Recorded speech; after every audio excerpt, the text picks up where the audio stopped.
Kiblah Jati.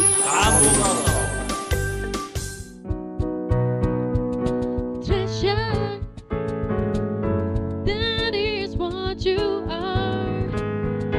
Honey, you're my golden star. I can make my wish come true if you let me treasure you. If you let me treasure you.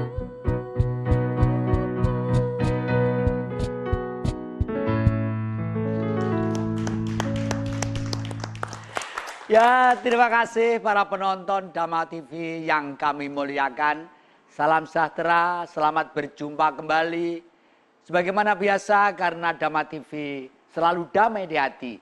Sudah barang tentu permohonan kita selalu dan selalu dan selalu. Semoga semua titah di jagat raya, yang kelihatan ataupun yang tidak kelihatan, hidup dalam damai, sejahtera, abadi sesuai dengan hukum mereka masing-masing. Nah, para penonton Dhamma TV yang kami muliakan, surat-surat masukan baik dari luar pulau, dari luar negeri, dari lingkungan sini dan lain sebagainya, baik yang lewat penerimaan langsung atau streaming, umumnya terima kasih kepada mereka yang sudah berperan serta, baik kritik, saran ataupun usulan-usulan.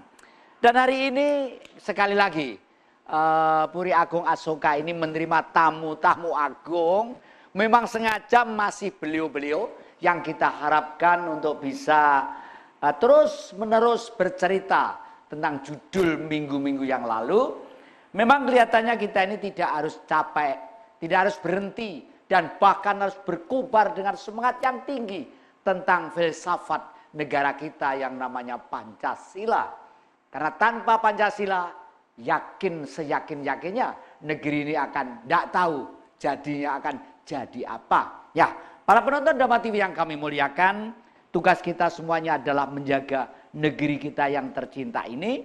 Dan hari ini untuk melanjutkan judul yang lalu, supaya para penonton, anak-anak, cucu-cucu, kawan-kawan, dan saudara-saudara memahami akan filosofis, filsafat, pengertian secara universal tentang Pancasila, dan khususnya kita masih menyentuh tentang nilai dan makna yang disebut ketuhanan yang Maha Esa.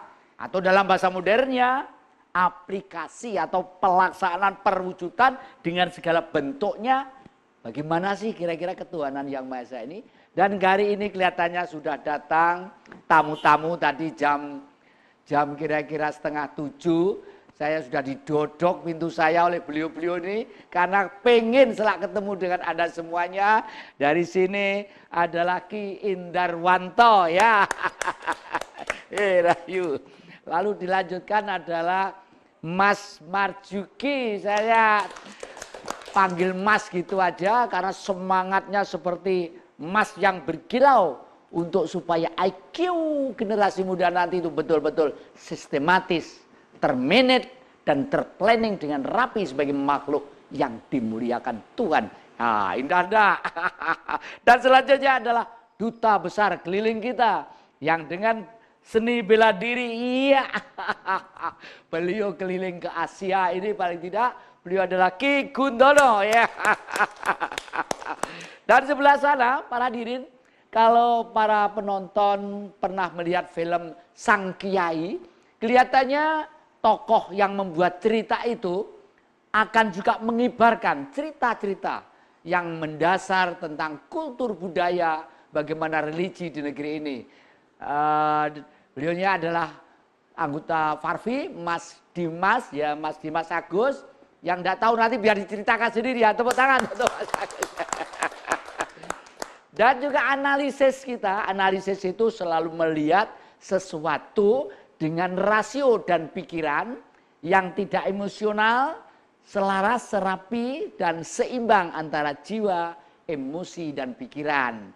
Beliau seorang budayawan, pelukis yang dulu Anda pasti kenal, Bapak Antoni Wibowo ya. Dan yang sono itu beliau itu diam sekali sebenarnya, tapi jangan dikira diam itu tidak banyak santannya. Kadang-kadang ngomongnya sulit tapi ngitik-ngitik tetangganya. tolong sampaikan ini gitu. Tapi meskipun diam, tapi banyak juga memberi aktif dan saran-saran pada kita. Ya, tepuk tangan untuk Mas siapa? Wah, Mas Suratno. Waduh, Suratno. Kalau dulu Posno, sekarang Suratno. Sekarang cukup SMS no. Ya, para penonton Dhamma TV yang kami muliakan, kita mulai saja. Sekarang ini negeri kita itu memang istimewa. Ada headline filsafat dasar negara, ideologi negara ini yang kalimatnya ketuhanan yang Maha Esa.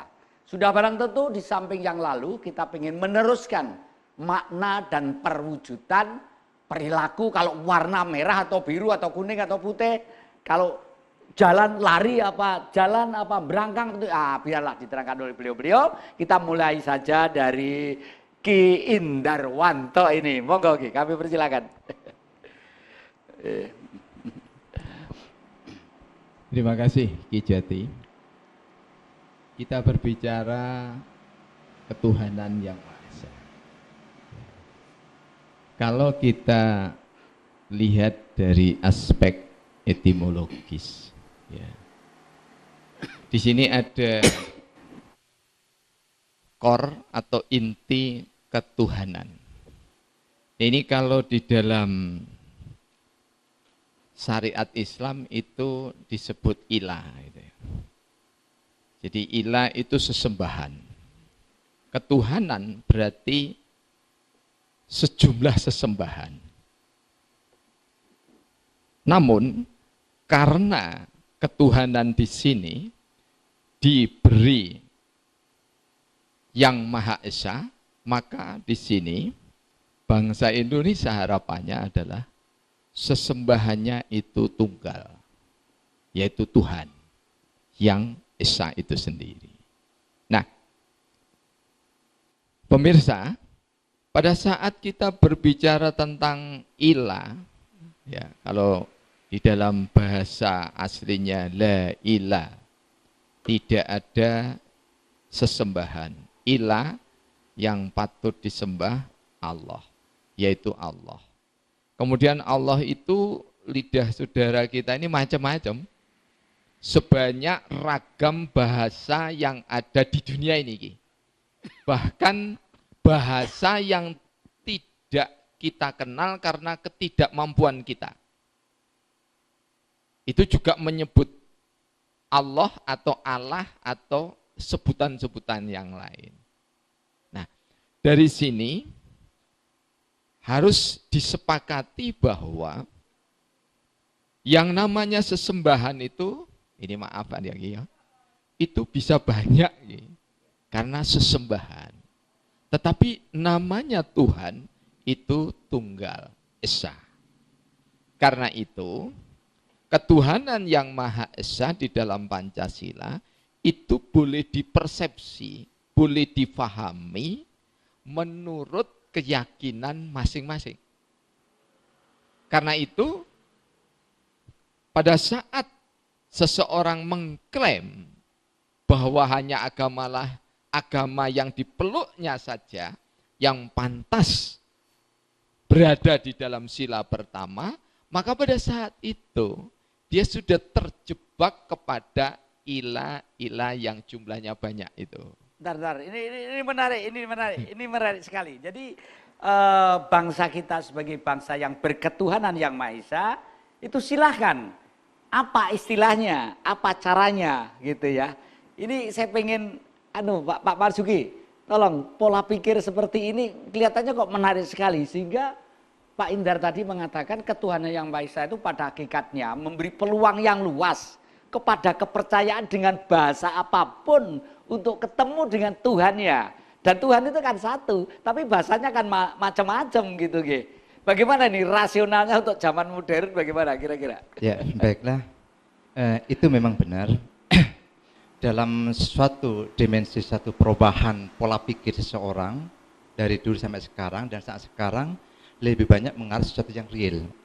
Tetapi manusia itu harus sadar, meyakini bahwa yang tunggal itu, ya Pak, ya, tidak usahlah kita itu mencari kemana. Sebenarnya yang tunggal itu ada di masing-masing individu. Dan di dalam satu ayat juga disebutkan bahwa jangan cari aku di mana-mana, kamu tidak akan menemukan aku.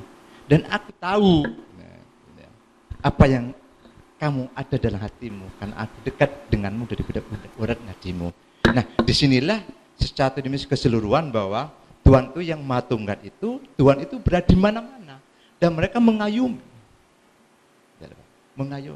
Nah, oleh karena itu dalam teori Apusin, karena saya ngasihkan judul teori Apusin itu ngapusin, dan banyak orang saat sekarang itu diapusi dengan perilaku-perilaku mereka yang tidak bisa mengimplementasikan dari kenyang mereka dengan perbuatan mereka sehari-hari.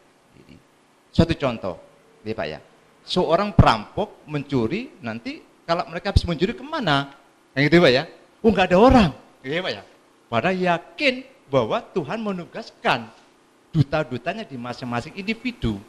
Kalau Jawanya kaki amun ini amung, kalau dalam agama Islam malaikat raqib, atid, dan yang lainnya dan sebagainya Pak ya. Nah, itulah kita jangan dihapusin. Jadi seorang perampok pencuri nanti habis ngerampok, nggak mungkin nanti habis ngerampok nanti kita nanti ke masjid, ke pengajian, atau nanti ke pura, atau kita nanti ke kelenteng. Nggak mungkin, nanti kemana? Ya jelas larinya mereka nanti ke tempat hiburan, mabuk dan sebagainya. Nah, secara keseluruhan bahwa keyakinan itulah harus kita pegang bahwa Tuhan ini yang tunggal ini mengetahui di mana-mana apa yang mereka tidak mereka ketahui. Iya. Jadi kalau kita percaya bahwa beliau itu maha tahu, maha sempurna. Mungkin yang dimaksud Pak Marzuki itu pada waktu kambing bilang, Tuhan tahu apa artinya. Pada waktu ayam bilang, petok, petok, Tuhan pasti tahu apa artinya. Pada waktu kerbau atau sapi bilang, Tuhan pasti tahu. Oleh karena itu di dalam ayat dikatakan, engkau kuciptakan berlainan untuk saling mengenal. Jadi pada hakikatnya betul kalau begitu beliau tadi itu. Kalau seseorang merasa dirinya benar, paling benar, itulah yang sebenarnya justru belum benar begitu ya. Karena kebenaran dalam religi adalah mutlak pada Sang Maha Benar sendirilah. Para penonton Dhamma TV yang kami muliakan, ini masih 2 orang, begitu cantik, begitu manis, jangan kemana-mana. Dan saya yakin Anda semua masih setia di depan Dhamma TV yang selalu damai di hati dengan semangat Kiprah Jati. Ya, terima kasih. Kiprah Jati.